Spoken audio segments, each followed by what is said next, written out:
बोलिए सद्गुरुदेव की जय। प्रातः स्मरणीय विश्ववंदनीय संत सम्राट सद्गुरु कबीर साहिब जी का मौलिक ग्रंथ रत्न बीजक। आज सद्गुरु कबीर साहिब जी की बहुत ही मार्मिक साखी है।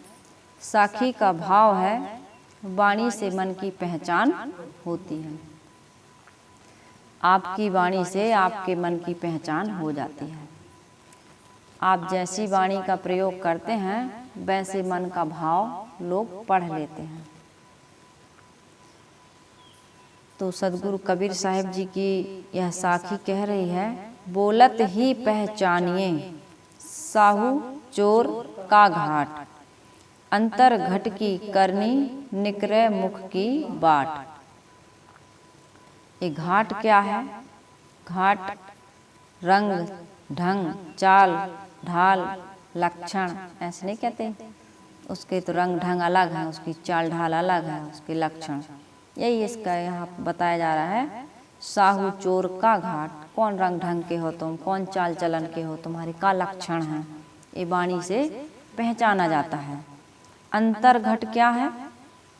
अंतर्घट, अंतर्घट कैसे कहते हैं? इतने दिन से बीजक सुन रहा है। अंतर्घट यानी, इन लोगों को तो बताने दो। अंतर्घट यानी, अंतर्घट हृदय को कहते हैं, मन को कहते हैं। अंतर्घट यानी मन, हमारा मन, हमारा हृदय, उसको अंतर्घट कहते हैं। बाट यानी, बाट यानी बाट यानी, बाट यानी रास्ता। बाट यानी रास्ता। बुद्धि विकसित नहीं हो रही क्या? सत्संग सुनते हैं तो कुछ बुद्धि का विकास हो रहा है कि नहीं हो रहा? अरे मुख नहीं है तो बाट यानी रास्ता। हम पूछ रहे हैं बाट, तो केवल उसको बाट ही बस का बताना है। जो पूछा जाता है IAS IPS में, जब क्वेश्चन इंटरव्यू होता है, क्वेश्चन किए जाते, जितना पूछते हैं उतना ही बताना, एक्स्ट्रा नहीं, इधर उधर नहीं, कम ज़्यादा नहीं। हम पूछ रहे हैं बाट, तुम बता रहे मुख, तो बाट यानी रास्ता है ना। जो पूछा जाए ये होना चाहिए हमारे अंदर में ये योग्यता कि जितना पूछा जाए उतना ही बताया जाए। इधर उधर सुनने वाले को भटका देते हैं आप, पूछने वाले को भटकाना नहीं है। जो पूछते हैं परफेक्ट उत्तर दो, उतना ही उत्तर दो। तो बोलत ही पहचानिए, किसी के बोलते ही उसके अच्छे बुरे लक्षण पहचान में आ जाते हैं।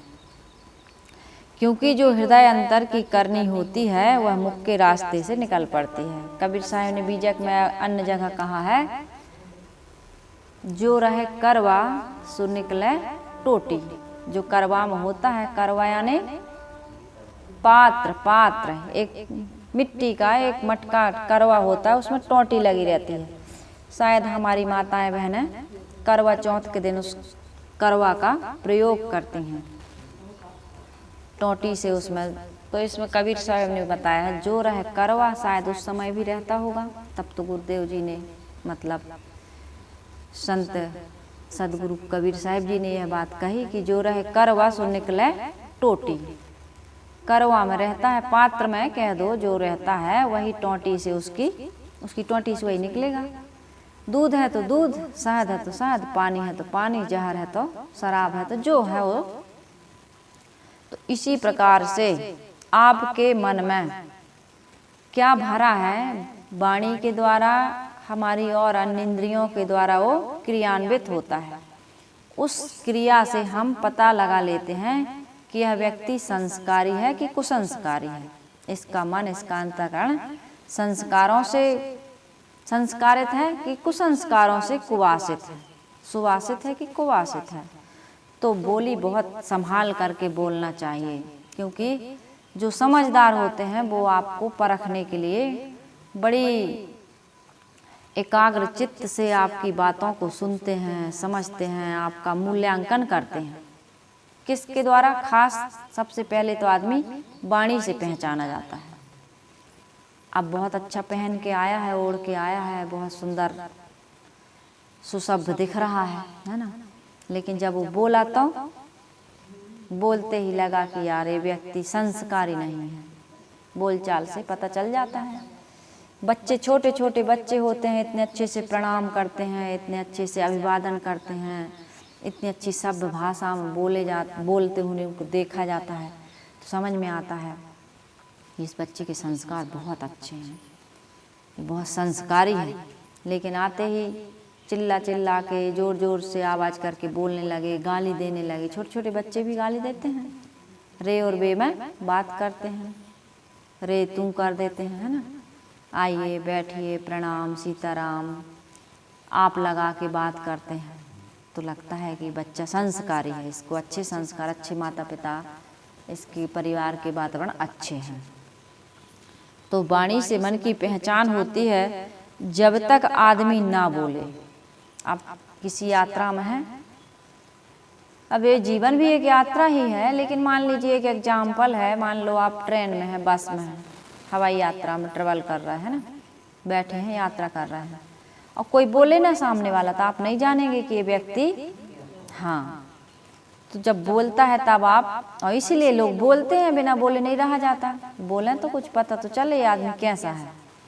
ऊपर से देखने में तो बड़ा अच्छा लग रहा है, या कई बार ऐसे होता है कि देखने में ऐसा लगता है कि ये व्यक्ति तो एकदम फटीचर है, कुछ नहीं जानता, कोई पढ़ा लिखा नहीं हुआ, लेकिन जब बोलते हैं तो इतनी अच्छे से सुसंस्कृत भाषा का, सभ्य और व्याकरण युक्त जब उनके शब्द निकलते हैं तो लगता है कि ये व्यक्ति, फिर हम लोग शर्मिंदा हो जाते हैं, नहीं हो जाते, अरे मैं तो गलत सोच रहा था, मैं तो गलत सोच रही थी, तो बड़े इनकी बातों में तो कई लोग ऐसे लगता है ये ऐसे गायक होंगे, गायक, ये नहीं लगते हैं कि ये गायक होंगे, लेकिन जब उनकी आवाज़, जब स्वर हारमोनियम में ऐसे ही गाने लगते हैं, तब आदमी देख के और सुन के रह जाता है, कोई बोलने लगता है। तो हर चीज़ का मोल है, लेकिन इस वाणी का कोई मोल नहीं लगा सकता आदमी। और चीज़ तो दामों में बिकती है, लेकिन बोली आपकी दाम, इसका कोई दाम नहीं, इसके कोई मोल तोल नहीं है कि आपकी वाणी कितने में बिक जाए। पारखी हो तो आपको कहो फूल माला और चढ़ाएं और कंधों पर बैठा लें, होता है ना। बोलने से, बोली ही तो सब कुछ कराती है। किसी भी क्षेत्र में आपको सफलता पानी है तो पहले आप बोली को संभालिए। तो इसलिए साहब कह रहे हैं कि वाणी से मन की पहचान होती है, जब तक आदमी नहीं बोलता उसके मन की थाह पाना कठिन है, परंतु जैसे वह बोलने लगता है वैसे यह पता चलने लगता है कि उसके मन में क्या है और उसकी योग्यता क्या है। इस पर से गुरुदेव जी एक मनोरंजक कहानी कहा करते थे, और इस बीजक में भी उन्होंने इस कहानी को रखा है। एक मनोरंजक कहानी है। एक हाथी का सौदागर था। हाथी लेकर गांव-गांव जाता था। तो एक गांव में गया और वहाँ के सरपंच थे, उसके दरवाजे पर उस हाथी को बांध दिया। और अब उसका मोल भाव होने लगा, गांव के लोग आने लगे, तो काफ़ी लोगों ने मोल भाव किया। तो वहाँ पर हाथी का सौदागर उस हाथी को बांध करके गांव में उस हाथी की बोली लगा रहा था। एक व्यक्ति आया और उस हाथी को दाएं से बाएं, ऊपर से नीचे, आगे से पीछे देखने लगा। कुछ बोले ना, लेकिन आगे जाए, पीछे जाए, आइट साइड में जाए, ऊपर नीचे सब बैठ के झांक के देखे। तो सौदागर को लगा कि ये हाथी का पारखी होगा और कोई मिस्टेक निकाल देगा तो मेरा हाथी का दाम कम हो जाएगा। तो उसने एक तरकीब सोची। उसने 25 रुपया निकाल कर चुपके से उस व्यक्ति को जो देख रहा था उसको दे दिए। वह पैसा ले गया, पैसा ले गया, रुपया ले गया और घर में जा कर के रखाया। और फिर वही काम, फिर आया, फिर आगे देखे, पीछे देखे, ऊपर देखे, नीचे देखे, सब में देखे। तो उसको लगा, सौदागर को लगा कि महाशय इतने में खुश नहीं हुए हैं, शायद एक कुछ कह न दें। तो उन्होंने 50 रुपये दे दिए। फिर रख के आया, फिर वही काम। सौदागर को लगा गुस्सा, उससे रहा नहीं गया। उसने कहा, महाशय जी हाथ जोड़कर कहा, महाशय जी इस हाथी में जो कसर खोट हो कह दो। अब वही सुभान तेरी बतिया जान गई राम जैसे, तो इसको रहा नहीं गया हाथी वाले को। तो इसने कहा कि बता दो क्या कमी है, बहुत देर से इतने गौर से देख रहा हो, मेरा माइंड एकदम डिस्टर्ब कर दिए। हाँ क्या कमी है बताओ हाथी में, ऐसे करके वो सौदागर बोला। तो वह क्या कह रहा है, जो हाथी देख रहा था, अभी तक इसका बड़ा भय लग रहा था, है ना, कि पता नहीं कोई कमी ना बता दे। जब वो बोला तो उसकी पहचान क्या हुई, तो उसने कहा भैया मैं यह देख रहा हूँ, समझ में नहीं आ रहा है कि इसका मुंह किधर है, हाथी का मुंह किधर है। तो सौदागर ने सोचा कि यह पार की नहीं महामूढ़ है, ये तो कुछ भी नहीं जानता, मैंने नाहक इसको पैसे दे दिए। सौदागर ने कहा कि ऐसा करो, जो पैसा मैंने अभी दिए हैं वो लेकर के आओ, तो फिर मैं तुम्हें को हाथी का मुंह बता दूं कोई कहाँ है। तो वो दौड़ के गया और जो पैसा रख के आया था उसको ले आया और आकर के पूछा कि भैया अब बता दो हाथी का मुंह किधर है। सौदागर ने कहा कि अरे भले आदमी, जानवर जिधर से खाता है दांत दिखते हैं उधर ही तो मुंह होता है, देख नहीं रहा हाथी के बड़े बड़े 2 दांत। अब जहाँ दांत है तो दांत तो मुंह में होते हैं कि कहीं अगल बगल हो जाते हैं, इतना नहीं जानता। तो ये है इस कहानी से, गुरुदेव जी इस कहानी को हमेशा बताया करते थे। जब तक उसने बात नहीं बोली थी उस व्यक्ति ने, तब तक यह पता ही नहीं चला था, उसकी था ही नहीं लगी थी कि यह समझदार है कि मूर्ख है। लेकिन जैसे ही उसने मुंह खोला तो उसकी पोल पट्टी खुल गई। इसके विपरीत कितने लोग ऊपर से देखने में बड़े मैले कुचैले दिखते हैं, भोले भाले दिखते हैं, परंतु जब बात करने लगते हैं तो लगता है कि भाई बड़े विद्वान हैं। विद्वता तो इनकी वाणी से टपक रही है, सरस्वती तो इनके कंठ में निवास करती है। मनुष्यों की वाणी से ही उनके भीतर संतत्व असंतत्व, सरलता कपट, योग्यता अयोग्यता का पता चलता है। सास कैसी है, सास शक्कर है कि टक्कर देने वाली है, कैसी है सास, सास हो बहू हो गुरु हो शिष्य हो कोई भी हो, जब वो अपना मुख खोलता है, कुछ मुंह से बोलता है, तब उसके बारे में पता चलता है। और जब तक बोले ना तब तक आदमी की पहचान। इसलिए हम किसी के रूप सौंदर्य उज्जवल वेश या बनावटी सभ्यता पर ना भूलें। गुरुदेव जी कहते हैं ये बाहर की बनावट पर आप किसी प्रकार से धोखा मत खा जाना। साहेब जी कहते हैं ना कि परख करके, खूब ठोक बजा करके, जान समझ के ही किसी निर्णय पर पहुंचना। ऐसे नहीं कि किसी के ऊपर की उस पर देख करके आप भूल जाएं। कोई बहुत अच्छा पहन लिया या बहुत अच्छा गा लिया, बहुत अच्छा बोल लिया, इसमें भी आपको नहीं भूलना है। कई बार बहुत अच्छे से बोल भी लेते हैं, कई लोग बहुत अच्छे से गा भी लेते हैं, लेकिन रहनी आचरण उनका ठिकाना नहीं रहता है। बातें बड़ी बड़ी करते हैं, है ना, बातों से तो हवाई महल बना देते हैं, लेकिन पड़े हैं वो गंदगी में, पड़े हैं वो कचड़े में। काम उनका इतना घटिया होता है कि एक अनपढ़ व्यक्ति भी इतनी गंदी हरकत नहीं कर सकता है। तो ऐसे भी गुरुदेव जी शायद आगे बताएंगे इसमें, तो गवईपन को देखकर उनकी उपेक्षा ना कर दें।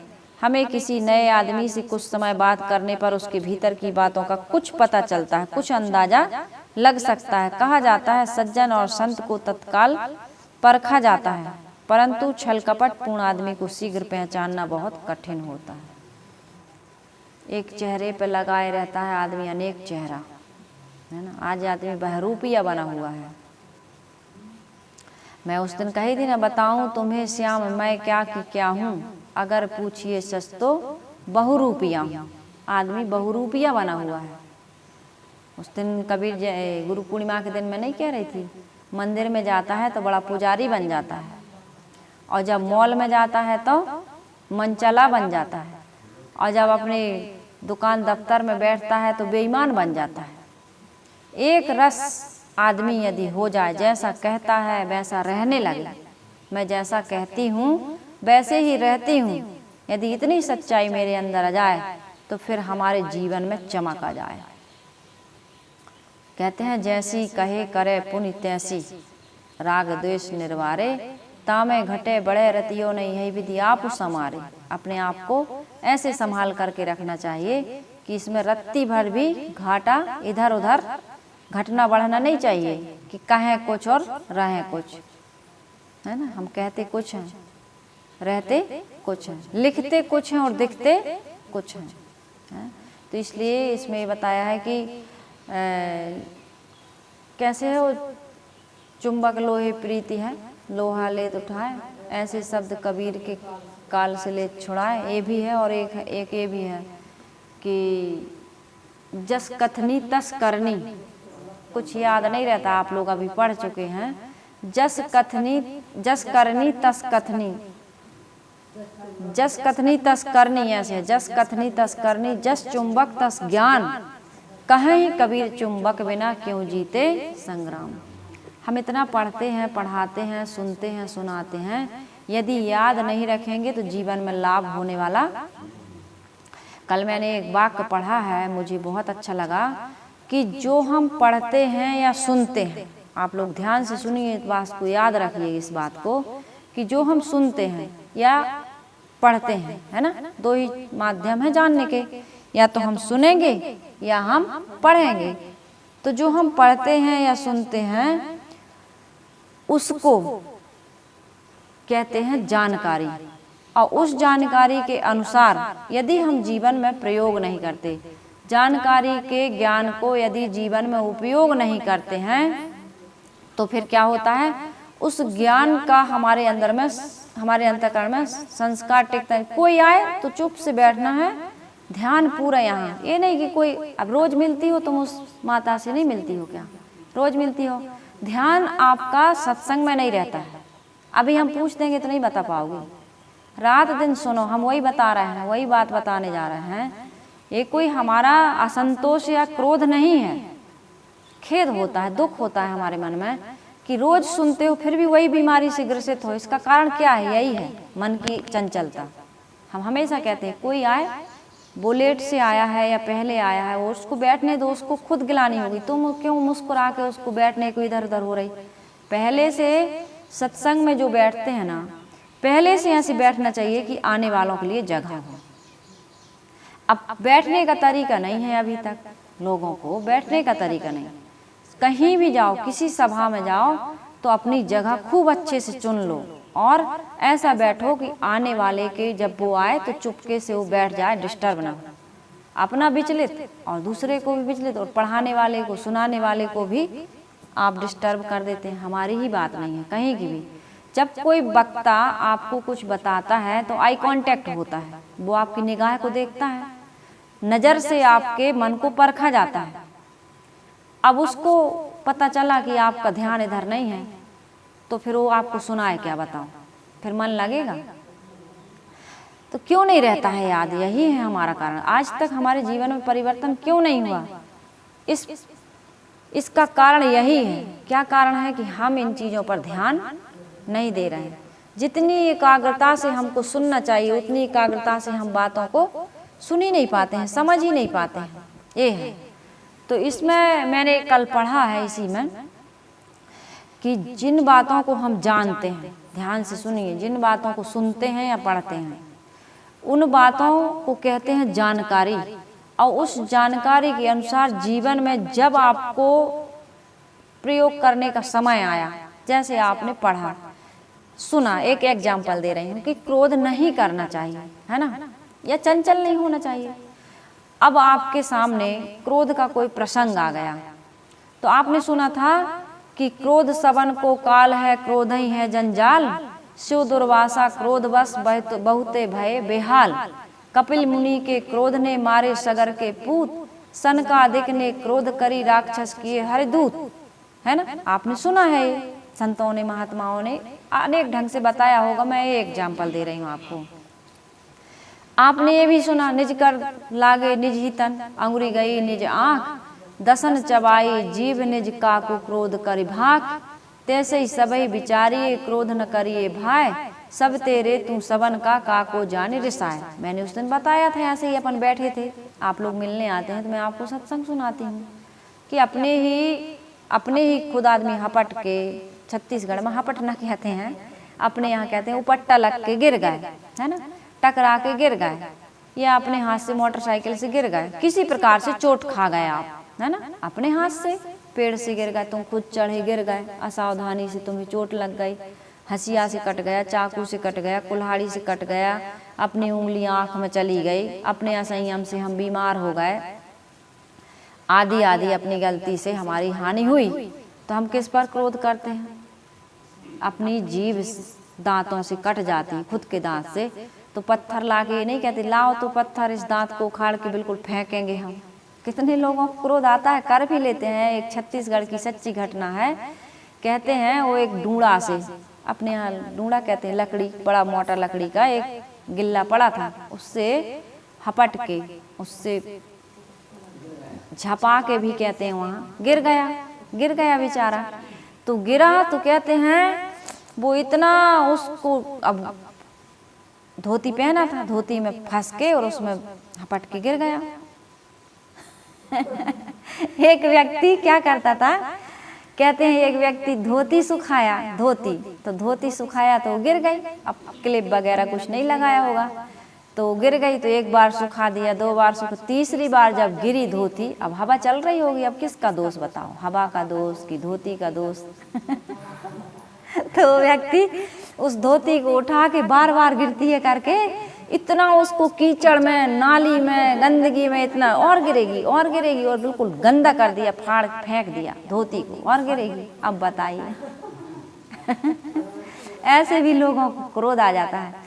तो ये क्यों क्रोध आता है? और लकड़ी को उठा पटका, अब किसका नुकसान है? कोई आदमी कुछ बिजली का सुधार, कोई चीज सुधारता नहीं बना तो उसको उठा के पटक, कई बार टीवी पटकते थे लोग, नहीं सुधार रहे हैं, देख रहे हैं बहुत अच्छा वो आ रहा है, नहीं सुधार रहे तो उठा के पटक दिए, सामान फेंक देते हैं, फिर जाके ढूंढते हैं, उसी को लेके आते हैं। लाते हैं कि नहीं लाते? कई अपने ही बच्चे को जोर से तमाचा मार देते हैं, बच्चा भाग जाता है, फिर उसी को मनाते हैं, प्यार देते हैं, लड़ाई होती है क्रोध में, फिर उसी से माफी मांगते हैं, नहीं मांगते हैं लोग, मांगना पड़ता है ना, रोते हैं, अरे हमसे गलती हो गई, हमें गुस्सा आ गया था, हमको ऐसा नहीं कहना था, फिर याद आती है, फिर होश में आते हैं, तब फिर पश्चाताप करते हैं, दुख मनाते हैं, माफ़ी मांगते हैं। तो ये सारी चीज़ें हैं। मैं ये कह रही थी कि यदि आप ध्यान नहीं देंगे, जो मैं बहुत काम की बात बता रही हूँ, जो बात आपको सुनी या पढ़े, आपको ज्ञान मिला, जानकारी मिली, इसको है ना, इसको उस समय आप प्रयोग नहीं किए। किस समय? जब आपको क्रोध आया और उस समय ये बात याद नहीं आई कि क्रोध नहीं करना चाहिए। साहिब जी ने बहुत सारे उदाहरण देके हमें समझाया था कि यदि क्रोध करने से श्राप दिए, श्राप करने से भस्म हो गए, भस्म करने से फिर समाज में कितनी कितनी तपस्याओं के बाद, कितना उसके बाद, अब तुम्हारा नाम तो हो गया दुर्वासा ऋषि। क्रोध के नाम कहते हैं ना भैया, वो तो बिल्कुल दुर्वासा ऋषि हैं।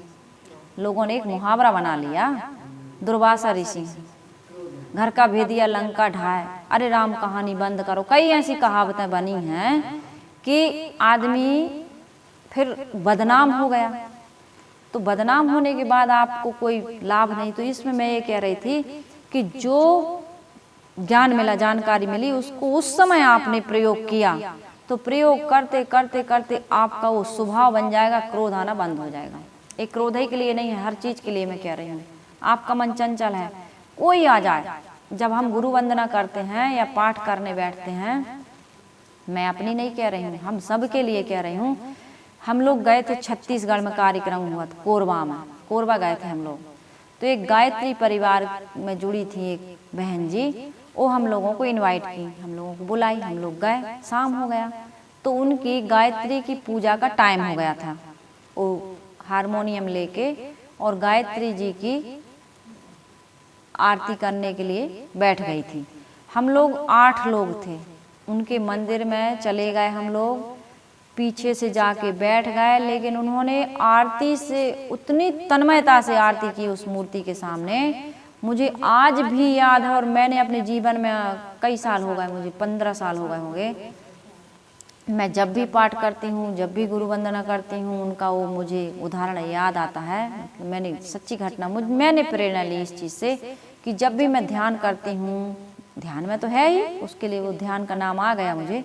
गुरु वंदना करती हूँ या पाठ करती हूँ या सत्संग में जब भी बैठती हूँ, मैं पूर्ण सावधानी से तन थिर मन थिर वचन थिर सुरत निरत थिर होए, कहें कबीर वह पलक ही कलब बराबर होए। गुरुदेव जी खूब कहा करते थे कि तन मन हमारा और सुरति तीनों चीजें स्थिर होना, हमारा लक्ष्य बिल्कुल एकाग्र होना चाहिए, एक सिधाई में। अर्जुन ने कैसे घूमती हुई मछली, ऊपर मछली घूम रही है और नीचे खोलते हुए कढ़ाई में, अब बताते हैं भाई अब क्या कहाँ कितना सत, कोई कुछ बताता है कोई कुछ, उन्होंने अपने लक्ष्य को भेद दिया, मछली की आंख में अपना बाण मार दिया। तो ये उन किसी को पत्ता दिखे, किसी को डाली दिखी, किसी को फूल दिखे, लेकिन अर्जुन को केवल आंख दिखी। तो ऐसे हमारा लक्ष्य एकाग्र होना चाहिए। हम सत्संग में आए हैं तो मैं जब भी बैठती हूँ तो मैं बिल्कुल आंख बंद करके और बिल्कुल एकाग्रता पूर्वक, ना मुझे कभी नींद आती है, ना बीच में कोई आया वंदना में तो अब आंख खोल के देख रहा है इधर उधर, सत्संग में आदमी इधर। आप गुरु को देखिए, गुरु के ज्ञान पर ध्यान दीजिए, तब काम बनेगा। और ये मन तो इतना चंचल, ये मन चंचल, ये मन चोर, ये मन शुद्ध ठगहार, और मन मन करते सुर नर मुनि जहड़े, मन के लक्ष्य सुर नर मुनि इससे ठगा गए हैं। तुम्हारी हमारी कोई दुहाई नहीं, हम लोग किस खेत की मूली हैं, और हम लोग इतने असावधानी, जैसे हमारे हम बड़े ज्ञानी और बड़े ध्यानी मौनी तपस्वी हों, तो बिल्कुल हमारे सामने तुम और कहीं कर ना गलती। हमारे सामने जब सत्संग में बैठो और हमें यदि पूछो नहीं बताओ तो एडमिशन रद्द हो जाएगा, कैंसिल, आना बंद। भाई हमारे यहाँ आती हो, हमारे यहाँ हो, कहीं भी जाओ, आप सत्संग सुनती हो, जीवन में परिवर्तन नहीं हुआ, मतलब क्या निकला? सत्संग की बदनामी होती है कि नहीं होती? पहले तो आपका कैरेक्टर देखेंगे, स्वभाव देखेंगे। अब यहाँ से जाती हो, जाके लड़ाई करो, लोग कहेंगे सत्संग, यही इसी के लिए आश्रम जाती हो, यही सत्संग सुनने जाती हो। कितना लोग कहेंगे, तुम्हें कहेंगे, हमें कहेंगे, सबको कहेंगे, पूरा सत्संग बदनाम होगा। जहाँ जहाँ सत्संग होता है सब कहीं का सत्संग बदनाम होगा। तो बदनामी नहीं देना है हमको, हमको नाम कमाना है, खुद का नाम, सत्संग का, आश्रम का नाम, साहेब संतों का नाम। लोग कहेंगे बड़ी उनका सत्संग सुनने जाती हो और घर में देखो तो गाली देती हो, झूठ बोलती हो, लड़ाई झगड़ा करती। तो ऐसे नहीं करना है, सुधार करना है। तो जब जीवन में उसका हम प्रयोग करने लगते हैं तो एक अभ्यास बन जाता है, और वो अभ्यास फिर हमारे स्वभाव में शामिल हो जाता है। किसी चीज़ को बार बार रिपीट करेंगे हम तो आदत में शामिल हो जाता है। जैसे एक लड़की को बोलने की आदत है कि क्या बोलती है वो, नहीं एक बात नहीं, कुछ कहती है वो, तकिया कलाम उसका है, तब वो धीरे धीरे तकिया कलाम बन गया। अब वो चाह के भी उसको नहीं, जौन है तौन, मतलब ऐसे कहते हैं ना लोग, बात बात में मतलब कहते हैं। एक बार गुरुजी के पास गया कोई मिलने, तो मतलब साहब मैं आ रहा था, मतलब मेरी साइकिल पंचर हो गई, मतलब मुझे 1 घंटा लेट हो गया, बहुत देर हुए ऐसे मतलब लगा दे। गुरुजी ने कहा भैया अब बेमतलब की बात करो। गुरुदेव जी ने कहा भैया अब बेमतलब की बात करो, मतलब ये मतलब ना लगाओ, बार बार जो तुम मतलब लगाते हो मत लगाओ। एक बात अब कोई लोग कहते एक बात बताओ, अच्छा तुम ही बताओ। कई लोग कहते तुम बुरा मत मानना, तुम्हें ऐसी बुरा ही ना लगा, हमें ऐसी बात कह रहा है। मतलब इन लोगों के, हाँ मतलब बीच बीच में उनको लगाना ही है। तो ये आदत, अभ्यास बन जाता है, अभ्यास। तो ऐसे हमारा कई चीज़ों का गलत अभ्यास बना हुआ है। तो इन अभ्यासों को हमें अच्छे में कन्वर्ट करना है, क्रोध नहीं करना है, लोभ नहीं। तो वो जो ज्ञान आपको मिला है, जानकारी मिली है, उसका उस समय प्रयोग करो। आप समय पर चाकू ले लिए या हंसिया ले लिए या खुरपी ले लिए, कोई पेन कलम, कोई पुस्तक ले लिए, है ना, उपयोग की चीज़ ले लिए, टोकरी ले लिए, कोई भी। अब आप उसको प्रयोग में नहीं लाते तो आप भूल जाओगे कब लिए थे, कहाँ रख दिए, कितने का लिए थे, याद भी नहीं रहेगा। और रोज़ आप चम्मच का, चाकू का, हंसिया का, झरिया का, सूपा का प्रयोग करती हैं, चौकी का, बेलन का, आप पता वहाँ रखी है, क्योंकि रोज़ वहीं रखते हैं आप काम करके। फट से आप आँख में नहीं दिख रहा, अंधेरे में। कितने लोग बाद में अंधे हो जाते हैं, माताएं कितनी, मैंने माताओं का जीवन देखा, बेचारी पूरा घर का काम कर लेती हैं। अभी शादी हुई है, अभी अभी ससुराल आई हैं, आँख में एक लड़की का छत्तीसगढ़ में ज़्यादा रही मैं, उसका ऑपरेशन हुआ कहते हैं, शादी बस हुई थी और बच्चे शायद आए थे कि नहीं, मिली थी मैं उससे, बहुत पहले की बात है, जब शुरू गई थी मैं वहाँ। तो उसके ना दांत में कुछ दर्द हुआ तो उसको उखाड़े, कितने लोग दांत उखड़वा देते हैं, तो उखाड़े तो डॉक्टर की असावधानी से, अब नए नए लोग भी सीखते हैं, तो कोई ऐसी नस कट गई कि आँख दोनों, ये आँख के जो रहते हैं भाई, ये दोनों अंदर चले गए जो, हाँ दोनों ये जो आँख के जो अपने गटा कहते हैं अपन, पूरा ऐसे जो सूरदास रहता है ना, सूरदास की आँख नहीं रहती ना, कहाँ रहती, धसी रहती है अंदर, ऐसी हो गई हो। तो वो पति छोड़ ना दे, क्योंकि पति को छोड़ने में तो अधिकतम देखा जाता है लड़के छोड़ देते हैं, पति छोड़ देते हैं, उनके लिए कोई पाबंदी नहीं, गृहस्थी कैसे चले। लेकिन लड़की, यदि लड़का अंधा हो जाए तो लड़की नहीं छोड़ती, वो घर परिवार बहुत अच्छे से चला लेती है, गृहस्थी पूरा जीवन उस पति के साथ बिताती है। ये बड़ा सोचना चाहिए इन लड़कियों से, इन पत्नियों से, इन देवियों से शिक्षा लेनी चाहिए समाज को। कितनी सहन, यही है दुर्गा, यही है लक्ष्मी, यही है सरस्वती, जगत जननी आदि शक्ति जगदम्बा, यही है जो पूरी सृष्टि को चला रही है। इनसे बड़ी देवी कोई नहीं है। तो वो लड़की पूरा काम करती थी, कहती है पूरा, कि पति दूसरी शादी न कर ले। फिर उसने शादी की कि नहीं की, फिर हम उस समय से उधर गए नहीं हैं। वो पूरा काम करती थी, पहले से उसको अभ्यास था। इस पर से मुझे याद आ गया। तो ऐसे आप अभ्यास बनाइए, जो आप सुनते हैं भूलिए मत। अब अभी पूछ दूंगी तभी याद नहीं, अभी पूछूंगी मैं, शाम को आना पूछूंगी, नहीं पूछी ना तो फिर बताऊंगी। बहुत चंचलता है, ध्यान से सुनोगे और जीवन में प्रयोग करोगे तभी दुख मिटेगा, नहीं तो मिटने वाला नहीं है। तो सदगुरु कबीर साहब की साखी, बोलत ही पहचानिए साहू चोर का घाट, अंतर घटकी करनी निकले मुख की बाट। हम कोई वेतनधारी टीचर नहीं है कि हमको तो वेतन से मतलब, तुम्हें समझ में आए या ना आए, फेल हो या पास। हम तो चाहते हैं कि पास ही हो हमारी सत्संग को, या किसी भी महापुरुष के सत्संग को आप जो सुनते हैं, समय लगाते हैं, शक्ति लगाते हैं। ये समय बड़ा बेशकीमती है। इस समय को 1 घंटे का या आधे घंटे का जो हमें आप समय दे रहे हैं, या हम आपको समय दे रहे हैं, ये व्यर्थ चला गया ना तो ये कभी आने वाला नहीं है। और इसी जीवन में आपको बनाना है और बिगाड़ना भी है। इस समय में, इस जीवन में आपको अपने आप को बनाना भी है, बिगाड़ना भी है। तो आप बिगाड़ने में लगे, बिगाड़ते बिगाड़ते तो आ रहे हैं, जीवन बीत गया, सदियां बीत गई। मैंने उस दिन कहा जीव अविनाशी है, इसका ये प्रमाण है कि आप अनादिकाल से हैं। आज भी आप दुख में पड़े हैं तो मतलब आगे भी दुख में पड़े थे। तो इस दुख से आपको मुक्त होना है, तो आज जीवन जीने का तरीका बदलिए। आप यदि जीवन जीने का तरीका नहीं बदल रहे हैं, वही तरीका अपनाए जा रहे हैं, तो आगे भी कोई संभावना, कैसे संभावना होगी बताइए। आप जीवन वही जीते जा रहे हैं, वही चंचलता है, वही अज्ञानता है, वही असंयम है, वही गलतियां आप दोहराते जा रहे हैं। तो जीवन में कभी सुधार होने की संभावना नहीं है। अविनाशी तो हो, लेकिन आप दुख में, इस दुख से मुक्त नहीं होंगे। तो इसलिए आपसे मेरा निवेदन है कि आप उतना ही बोलिए जितना जरूरी है, और जो बोलते हैं सोच समझ के बोलिए, विचार पूर्वक बोलिए और गंभीर बोलिए। ज्ञान की बात, बिना मतलब के हंसी मजाक, बिना मतलब के विनोद, बिना मतलब की इसकी उसकी चर्चा में अपनी वाणी को गंदा मत करिए, क्योंकि मन और वाणी का बड़ा घनिष्ठ संबंध है।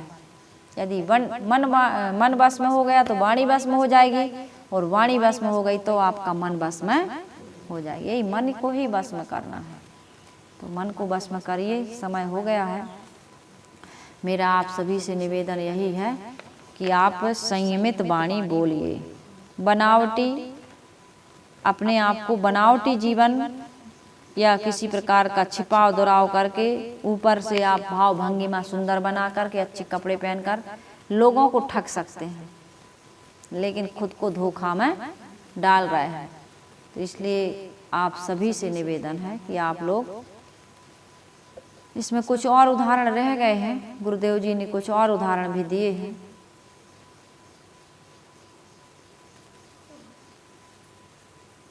इसमें बहुत सुंदर एक उदाहरण दिए हैं रामायण का।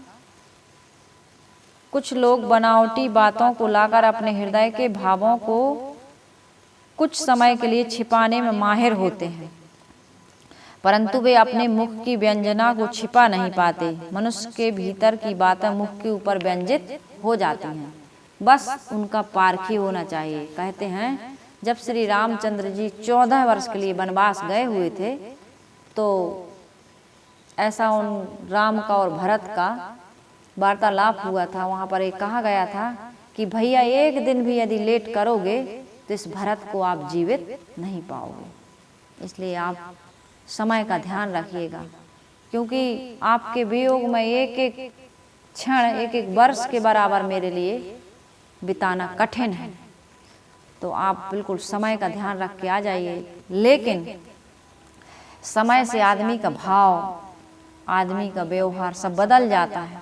तो प्रभु श्री रामचंद्र जी ने उस समय जब वो लौटने लगे, 14 वर्ष के बाद अयोध्या लौटने वाले थे, तो प्रयाग से ही हनुमान जी को भरत के पास भेजा, प्रयागराज इलाहाबाद से, कि भरत का मन कहीं ऐसा ना हो कि राजपाट पा करके बदल गया हो, है ना। 14 वर्ष के राजकाज में कहीं भरत का मन बदल गया हो सकता है उनका मन राज्य के प्रति मोह करने लगा हो। अतएव यदि मेरा अयोध्या पहुंचना उसको बुरा लगता हो तो मैं यहीं पुनः वन में लौट जाऊंगा। अतएव हे हनुमान, तुम भरत जी के पास जाओ और उनके चेहरे की भाव भंगिमा से यह पता लगाओ, खबर दो उनको। जैसे आप बताओगे उनको तो पता चलेगा कि वो किस प्रकार से खुशी अपने चेहरे पर व्यक्त कर रहे हैं। कि कहते हैं ना, लोग कोई आता है तो हाँ आओ आओ सही, अरे आप इतने दिन आओ आओ, हंस जाते हैं ना लोग, तो अच्छा लग जाता है, पता चल जाता है कि वास्तव में इनके मन में हमारे लिए प्रेम है। तो उनकी बातों के स्वर तथा उनके मुख की भाव भंगिमा से, व्यंजना से आप पता करके आओ कि भरत जी वास्तव में हमारे आने से खुश हो रहे हैं, हमारी प्रतीक्षा में हैं कि उनका मन बदल गया है। संदेह जनित कमजोरी का अनुमान न कीजिए, यह मनोविज्ञान का सुंदर अध्ययन है। आदमी का मन बदलता है। यहाँ श्री राम का सामान्य और सहज संदेह है, जैसे कि संसार में घटता है। आदमी अपने भावों को एक तो अपने वचनों में ही दबा पाता है, एक तो अपने वचनों में ही नहीं दबा पाता। यदि बनावटी वचनों में दबा भी ले, भाव को वचनों में दबा नहीं सकते। लाख छिपाओ छिप नहीं सकता। राज कितना गहरा और दिल की बात बता देता है असली नकली चेहरा। चेहरे से पता चल जाता है। ये बहुत पुराना, आज याद था मुझे, बहुत पुराना है। कभी बहुत पहले कहते थे हम लोग इसको, यदि बनावटी वचनों में दबा दिया जाए तो उसकी बातों के स्वर उसके मन के भाव को बता देते हैं। यदि कहीं आदमी के स्वर में भी बनावटीपन लाकर उसमें भी कुछ भाव छिपा लिया जाए तो मुख की व्यंजना से उसके अंदर के भाव प्रकट हो ही जाते हैं। बात और स्वर बदले जा सकते हैं, परंतु मुख की व्यंजना नहीं बदली जा सकती।